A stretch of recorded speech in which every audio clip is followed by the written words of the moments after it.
Saya sapa dulu Bapak Ais. Selamat pagi.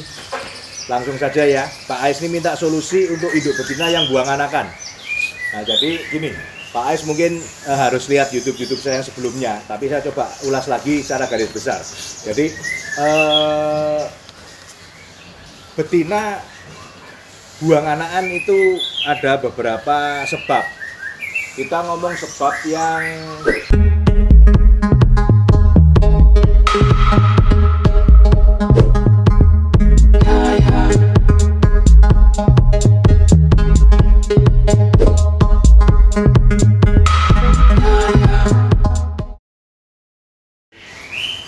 Selamat pagi teman-teman YouTube. Ketemu lagi dengan saya Mr. G Kebumen BF Kebumen.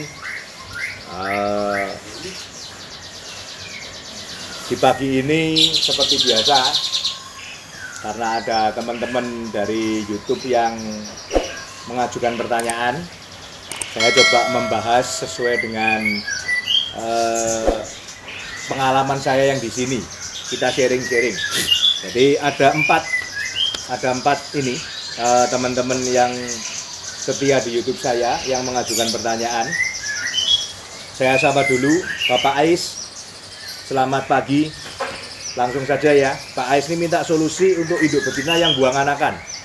Nah jadi gini, Pak Ais mungkin harus lihat YouTube saya yang sebelumnya, tapi saya coba ulas lagi secara garis besar. Jadi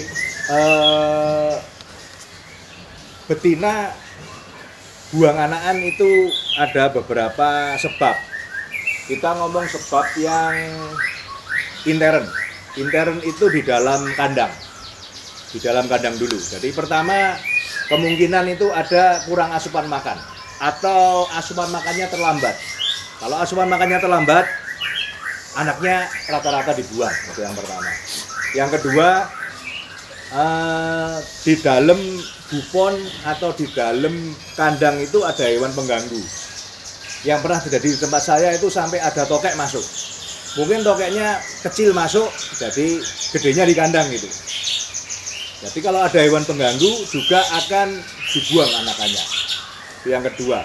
Terus yang ketiga, kekurangan kalsium. Jadi kekurangan kalsium itu bisa, dia akan buang anakan, ada kemungkinan ke sana. Terus keempat, ini kemungkinan kecil, jadi jantan. Kita kalau intern ini ada sekitar 4 ini, kurang lebih. Sekarang kita ngomong cara penanganan. Yang pertama, kalau kurang asupan ya kita harus suplai. Makanya belum habis kasih sore gitu, jam 4, jam 5 kalau kurang kita tambah kroto, kita tambah jangkrik. Karena pagi setengah 6, jam 6 itu indukan akan ngelolok. Nah itu mesti diperhatikan makannya. Terus yang kedua, kalau di dalam kandang ada hewan ya kita harus periksa. Ada apa yang ditanggulangi, ada cicak, ada mungkin kecoa, itu juga sama, dia nggak mau. Ada semut, itu juga sama. Jadi harus periksa dulu di dalam kandangnya seperti apa. Terus ketiga,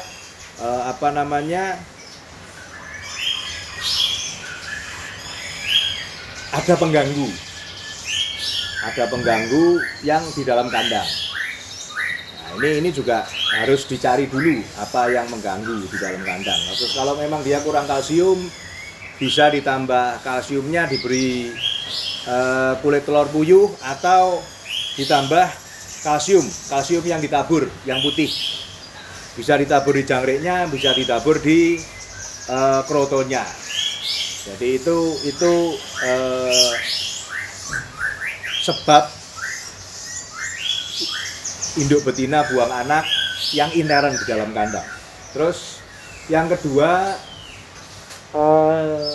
di luar kandang. Di luar kandang itu biasanya satu, kondisi kandang gelap kalau malam. Jadi ini juga ada pengaruh. Kalau gelap ya mesti diterangin. Karena apa? Kalau gelap kadang-kadang ada sesuatu yang bunyi-bunyian gitu, dia akan keluar. Nah keluar nih kadang-kadang juga dia nggak mau, mesti anaknya dibuang. Kayak kadang kandang di tempat saya kan terang, jadi saya selalu sarankan kandang itu terang. Jadi kalau terang ada hewan pengganggu di luar kandang, itu yang di dalam kandang tenang. Yang kedua itu ada suara-suara bising di luar kandang. Suara bising dalam arti orang lagi bangun, orang lagi mukul-mukul, orang lagi motong-motong gergaji. Terus kalau di pinggir jalan gede itu mungkin ada klakson yang ngaget-ngagetin. Jadi ada suara-suara yang ngagetin burung. Jadi dia itu merasa terganggu gitu. Nah, merasa terganggu biasanya anaknya dibuang. Itu yang kedua. Terus yang ketiga ada kemungkinan kondisi luarnya itu ya nggak kondusif itu ya kadang ada truk-truk lewat gede, terus ada mungkin lagi bangun kejatuhan palu atau kejatuhan bambu atau kejatuhan sesuatu di atasnya, atau mungkin karena kandangnya itu sebelahnya pohon mangga yang rantingnya ke atas gentengnya itu, terus buahnya tiba-tiba jatuh, ngagetin itu juga bisa. Jadi kita harus cari dulu sebabnya dulu. Jadi kita berpikir positif bahwa indukan itu baik-baik saja dulu. Jadi baik-baik saja, bukan tipe indukan yang adatnya buang anak, bukan. Nah, kalau sudah tadi kendala-kendala atau masalah yang di dalam kandang dan di luar kandang sudah tidak ada, tapi indukannya masih buang anak, betinanya terutama, ya ada alternatifnya, yaitu ya dipanen telur, kita dimasukin mesin meretas.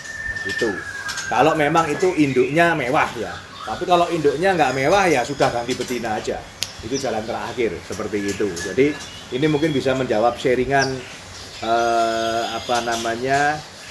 Bapak Ais ya. Terima kasih Pak Ais sudah setia di YouTube saya. Sekarang saya next ke yang akunnya Segala Cara. Selamat pagi dulu Pak. Jadi saya akan mencoba menjawab pertanyaan. Ini kandang saya kurang cahaya Pak. Ini mengakibatkan apa gitu. Nah, jadi memang kalau Pak Segala Cara ini melihat YouTube saya yang terdahulu, kita ngomong kandang ideal, saya ngomong kandang ideal ya, itu satu memang pencahayaan nomor satu. Jadi kandang di tempat saya juga sama, kalau Bapak lihat tuh ngadepnya ke timur. Ke timur ada cahaya yang masuk. Nanti atapnya separuh terang, jadi kalau panas tengah hari itu juga ada cahaya masuk ke bawah. Jadi kalau cahaya pagi itu masuk, biasanya burung berjemur, senang, sehat. Nah, cahaya yang siang ke bawah itu supaya di bawah kandang ini kena sinar matahari panas, kuman-kumannya mati. Terus dan juga kalau pencahayaan bagus biasanya indukannya ini nggak ngelemak karena memang ada cahaya masuk, bisa untuk berjemur. Terus kedua, kita ngomong sirkulasi udara. Jadi kandang saya agak tinggi ya, dari kandang ke atap ada spare sekitar setengah meter supaya cahaya udaranya masuk. Udara masuk, sirkulasi bagus, kita ngomong apa? Kalau Bapak masuk ke dalam kandang itu nggak pengap. Jadi udaranya bagus. Kalau nggak pengap, biasanya produksinya juga bagus. Ketiga, kebersihan saya kalau nyarankan ke teman-teman juga, bawahnya itu pakai semen, dikepiok, dimiringin ke depan, dikasih saluran pembuangan kecil supaya air keluar, seminggu sekali dikosek, kita semprot antisep supaya kandangnya bebas dari kuman.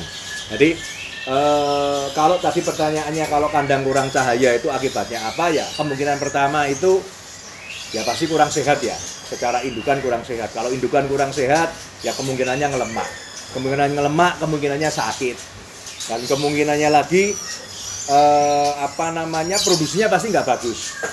Jadi nggak bagus, dalam arti biasanya pertama, kedua, ketiga bagus, nanti keempat dan seterusnya pasti ada pengurangan. Nah itu biasanya seperti itu. Jadi saya kalau ngomong ideal ya seperti itu. Jadi kalau memang kurang cahaya ya dicoba diusahakan ada cahaya yang masuk gitu. Kalau memang sampai nggak ada cahaya ya mau gimana, jadi ya serba susah. Ada cara antisipasi biar nggak ngelemak, biar sehat ya kita setelah sepanenan gitu dijemur gitu, jadinya kan ribet gitu loh. Jadi itu yang kepingin tak sampaikan. mungkin bisa membantu. Kalau ada yang kurang jelas nanti bisa kontak-kontak lagi atau bisa bertanya lagi. Oke gitu Pak, selamat pagi Pak segala cara, terima kasih sudah menjadi mengikuti di YouTube saya. Terus ketiga, saya mau sapa Pak Supriyadi. Selamat pagi Pak Supriyadi. Jadi ini Pak Supriyadi bertanya kenapa pasangan, atau ini bahasa pertanyaan tak rubah sedikit. Jadi pasangannya itu produksinya nggak bagus. Jadi periode pertama song, periode kedua jadi, periode ketiga song. Nah itu kenapa? Apakah karena pola pakan atau karena indukan buru tua? Solusinya bagaimana? Jadi gini Pak Supriyadi, mungkin bisa lihat YouTube saya sebelumnya juga pernah saya bahas, tapi secara secara garis besar saya jelaskan sedikit. Jadi kalau kita mau menjodohkan indukan, itu sebaiknya keduanya memenuhi syarat penjodohan. Saya ngomong memenuhi syarat itu apa? Jadi satu, indukan betina itu minimal umur ya 7-8 bulan. Yang jantan kurang lebih 1,5-2 tahun. Jadi secara umur terpenuhi dulu. Terus kedua, kalau tidak melihat secara umur, ya keduanya sudah atau dalam keadaan bulunya baru semua. Itu kedua, dan sudah birahi. Birahi ini ketiga itu sudah birahi itu kalau jantan biasanya gacor, ngerayu-ngerayu kalau ditempel betina. Kalau betina biasanya ya ngeper, ya sudah ngangkut sarang. Nah itu tanda-tanda betina jantan birahi. Terus keempat, pola makan juga bisa. Pola makan juga bisa. Kalau di tempat saya kita pakai cacing, pakai kroto, pakai jangkrik. Terus kelima, kondisi kandang juga bisa. Dalam kondisi kandang tadi yang saya sebutkan ke Pak segala cara. Jadi kandangnya kurang ideal, kurang cahaya, sirkulasinya kurang bagus, kebersihannya kurang bagus. Itu ada kemungkinan periodenya ada song, ada jadi song lagi, ya, ada kemungkinan seperti itu. Terus kalau indukan baru itu biasanya kosong ya sekali 2 kali lah. Ketiga ke depan biasanya sih kalau sama-sama kondisi baik juga nggak ada trouble gitu. Terus selanjutnya jantan betina juga jangan terlalu tua. Terlalu tua itu ya secara usia. Secara usia itu kalau betina di sini saya pakai kira-kira itu maksimal ya 7,5-10 tahun maksimal. Jantan ya kurang lebih seperti itulah. Malah kadang-kadang saya cuma 5 tahun aja tak ganti betinanya. Jantannya 7,5 tahun sudah tak ganti. Karena produktivitasnya pasti akan turun. Turun ya bisa dalam kualitas, bisa dalam kuantitas. Kualitas itu kualitas ke anaknya, kuantitas itu telur yang dihasilkan dan terbuai dan netas. Dan biasanya juga kalau ada trouble nanti menurun ke anaknya. Anaknya trotolnya dipanen, sakit, mati. Nah, itu ada trouble seperti itu. Jadi itu mungkin bisa menjawab pertanyaan dari Pak Supriyadi. Jadi bisa lihat di channel saya sebelumnya pernah saya bahas secara mendetail. Yang ini saya bahas secara garis besar aja. Oke, begitu Pak Supriyadi. Selamat pagi, terima kasih juga sudah sering nonton di channel saya. Terakhir saya menyapa Pak Samuel Adi Saputra. Selamat pagi Pak Samuel. Jadi ini pertanyaannya, Pak, saya ternak murai, di dekat kandang ada hewan penjaga, dalam hal ini anjing. Ini suka menggonggong, apakah mengganggu di ternakan? Jadi kalau saya sarankan malah peternakan harus ada penjaganya. Kalau anjing sama di tempat saya ada 2. Tapi kalau hewan, anjing ini biasanya nggak bisa ditipu. Nggak bisa ditipu dalam tanda kutip ya. Kalau mungkin orang ada kemungkinan yang miring-miring. Tapi kalau hewan memang tidak bisa ditipu dan anjing juga paling setia. Jadi saya jawab tidak akan mengganggu. Kalaupun mengganggu itu pasti awal-awal saja. Berarti awal-awal tiba-tiba istilahnya jodoh pertama atau masukin dari bapak bawa beli dari luar yang memang belum biasa terdengar suara anjing, biasanya hanya periode pertama aja biasanya. Setelah itu nggak ada masalah. Di tempat saya nggak ada masalah. Ada kamar tempat saya malah depan kandang itu tempat parkir sepeda motor. Jadi ya berisik. Cuman karena sudah terbiasa jadi nggak ada masalah. Jadi di Pak Samuel Adi Saputra itu yang bisa tak sampaikan, jadi nggak ada masalah, malah lebih baik kalau ada anjing penjaga. Yang penting itu tidak bisa langsung ke kandang, karena maksud saya kayak di kandang saya itu kan samping kanan kiri belakang tembok full, yang depan kita kasih double pintu, ya bisanya kan cuma di pintu ke depan, jadi nggak deket kandang gitu, jadi ada jarak 80 cm, jadi nggak mengganggu. Nah itu mungkin yang bisa tak sampaikan ke Pak Samuel Adi Saputra. Monggo teman-teman lain yang ada mau tanya di YouTube saya, nanti kita bikinkan unggahannya, jadi teman-teman lain juga bisa mengikuti atau bisa terbantu untuk bahan pertimbangan atau bahan sharingan atau bahan supervisi di ternakan dia, supaya ternakannya ke depan jadi lebih lancar, lebih baik. Itu dulu yang ingin tak sampaikan ke teman-teman, karena sudah agak siang, kita mau ada aktivitas lagi selanjutnya. Saya pamitan dulu, sampai ketemu lagi. Salam konservasi, berkah dalam.